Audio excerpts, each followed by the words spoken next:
আসসালামু আলাইকুম ভিউয়ার, আশা করছি সবাই ভালো আছেন। ওয়েলকাম করছি উইকলি অ্যানালাইসিস সেশনে। গোল্ড মার্কেট আগামী সপ্তাহে কি মুভমেন্ট হতে পারে সে বিষয়ে আজকে চলুন আমরা অ্যানালাইসিস করে দেখি কি অবস্থা হতে পারে আগামী সপ্তাহে। এক এক তারিখ থেকে 5 তারিখ, জুলাই মাসের 1 তারিখ থেকে 5 তারিখ পর্যন্ত কি ধরনের মুভমেন্ট হতে পারে প্রাইস অ্যাকশনে, সে বিষয়টা আমরা একটু বিশ্লেষণ করে দেখি। প্রথমে আপনারা দেখতে পাচ্ছেন আমি এখানে ট্রেডিং ভিউতে আমার 4 আওয়ার ক্যান্ডেল এনে রেখেছি। এখানে যেটা দেখা যাচ্ছে, মার্কেট 2388 থেকে রিজেকশন নিয়ে সরাসরি চলে আসলো 2288, এখান থেকে আবার উপরে গেল, তারপরে আবার নিচে আসলো। এখন আছে মার্কেট ক্লোজ হয়েছে গত শুক্রবার 2327। তো আমরা এখানে একটি ট্রেন লাইন করি, যেহেতু এখান থেকে বারবার রিজেকশন নিয়ে মার্কেট উপরে গিয়েছে। এখানে একটি ট্রেন লাইন যদি আমরা ড্র করি তাহলে দেখতে পাই এখান থেকে ব্রেক দিয়ে আবার রিটেস্টে গিয়েছে। এই বিষয়টা আমি আর একটু ক্লিয়ারভাবে দেখতে চাই।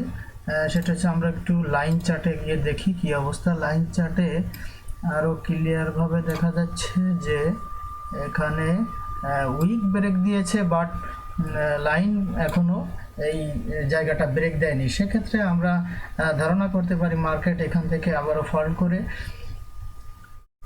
কোথায় যেতে পারে, সেটা আমি একটু ড্র করে দেখে এখান থেকে ফল্ট করে এখানে রিটেস্ট, এখানে টেস্ট নিয়ে এখান থেকে মার্কেট এটা ব্রেক দিয়ে রিটেস্ট নিয়ে মার্কেট আপনার 2270 কি 2190 এদিকে চলে যেতে পারে।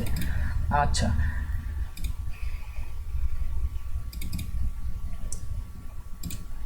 এরপরে আর যদি এই লাইনটা আপনারা আর একটু দেখেন, আর একটা বিষয় আমি লাইন চার্টে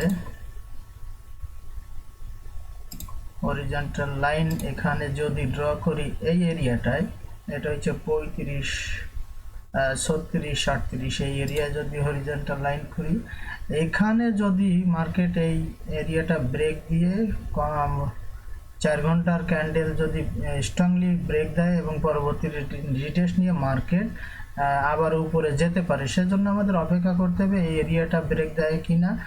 এই লাইন চার্টের মাধ্যমে আপনারা একটু চেক করে দেখবেন। এবার আমরা চলে যাই আবারও ক্যান্ডেলে কি ইনফরমেশন আমাদের দিচ্ছে।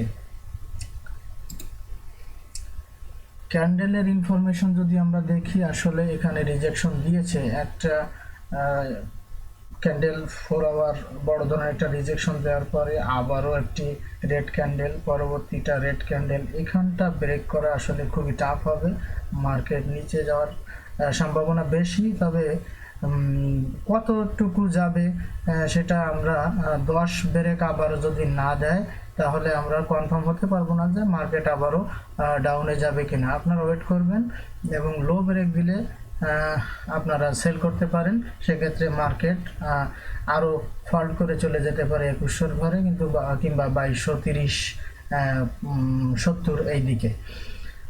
তো আশা করি সবাই বুঝতে পেরেছেন, এভাবেই সবাই ট্রেড করবেন। এই বিষয়গুলো খেয়াল রাখবেন, বিশেষ করে এই ট্রেন লাইনটার দিকে খেয়াল রাখবেন, ট্রেন লাইনটা ব্রেক দেয় কিনা।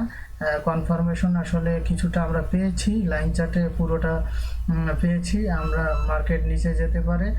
তবে এই লাইনটা যদি ব্রেক করে মার্কেটে আগামী সপ্তাহে যে নিউজগুলো আছে আমরা একটু দেখে নিই। ফরেক্স ফ্যাক্টরিতে কী কী বড় ধরনের হাই ইম্প্যাক্ট ফান্ডামেন্টাল বিষয়গুলো, ডেটাগুলো রিলিজ হবে, সে বিষয়ে আমরা দেখি। আমি একটু ফিল্টার করাই আছে। তো নিউজ আছে আমাদের সোমবার,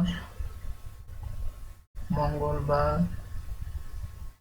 শুক্রবার, মোটামুটি হাই ইম্প্যাক্ট কিছু নিউজ আছে। তবে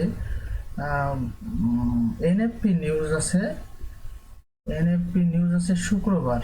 সেক্ষেত্রে বড় ধরনের মুভ আগামী সপ্তাহে দিবে, সেটা আপনারা শেষের দিকে শুক্রবারের দিকে আপনারা খেয়াল রাখবেন এবং অবশ্যই জোন দেখে টিপিএসএল সেট করে আপনারা ট্রেড করবেন। ধন্যবাদ আজ এই পর্যন্ত। আর আপনারা যারা আজকে নতুন আমার চ্যানেলে আমার ভিডিও দেখছেন অবশ্যই সাবস্ক্রাইব করতে ভুলবেন না, আর যারা অলরেডি সাবস্ক্রাইব করেছেন অসংখ্য ধন্যবাদ। ভালো থাকবেন, সুস্থ থাকবেন, আল্লাহ হাফেজ।